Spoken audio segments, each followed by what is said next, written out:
would have to go back and on fundraiser.ai and look at that particular data because there's definitely a disconnect, right, between what the donors Right. and the nonprofits. Ironically, this morning I was writing some notes, and the first thing that I wrote down to prepare, and this is when I learned when I transitioned from the nonprofit work to the philanthropic coach, I said, they don't trust us. That's the Yeah. first thing that I wrote down. 61% of donors say they don't trust nonprofits. Right. Right. And and some of it's warranted, a lot of it's not. I think, where nonprofits have been more focused on the transaction, Mhm. I mean, there's a reason why our sector, our retention rate for newly acquired donors is around 21%.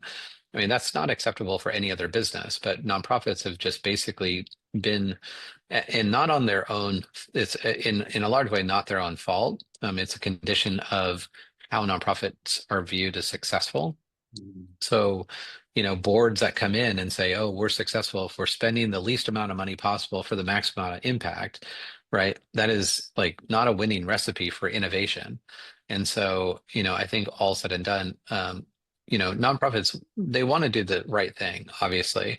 I think boards need to be educated on, how to define success of what nonprofits look like in this AI age, Mhm. but that should include things like innovation and failing fast and things that can, by doing all that, really increase trust within, a donor population. And so, yeah, I mean, it's a bit pervasive. Yeah. I think also nonprofits don't spend enough time asking donors, why don't you trust us? Or what would it take for you to, fully trust us? And so I think we just kind of gloss over that and we just, create more things instead of really stepping back and having those deep conversations.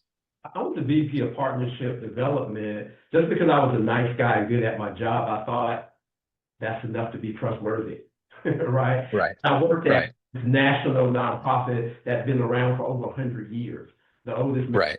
organization. So these assumptions that we make about the work that we do are just not valid in the eyes of a lot of the donors. Yeah, so it's either they feel like you're inefficient, you're not as competent, or they're unethical. I think most donors feel that nonprofits are ethical. Like many of them don't come in thinking, "Oh, you're just a scam and you're going to scam me," even though those things happen.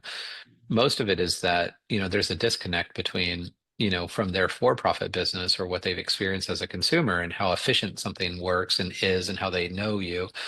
And they go to a nonprofit and it feels like a disconnect. And so it's just like, well, you're inefficient. And so, yeah, it's a whole compounded dynamic, but I do think that AI can increase trust by focus on the right things. So, privacy and security and disclosure is going to be really important in how you're using. I encourage most nonprofits to put a statement on their website that says they use AI to help personalize the donor journey. And that's a good start, but to also have an AI governance policy that's aligned with the values of the organization to make sure that you don't go off the rails.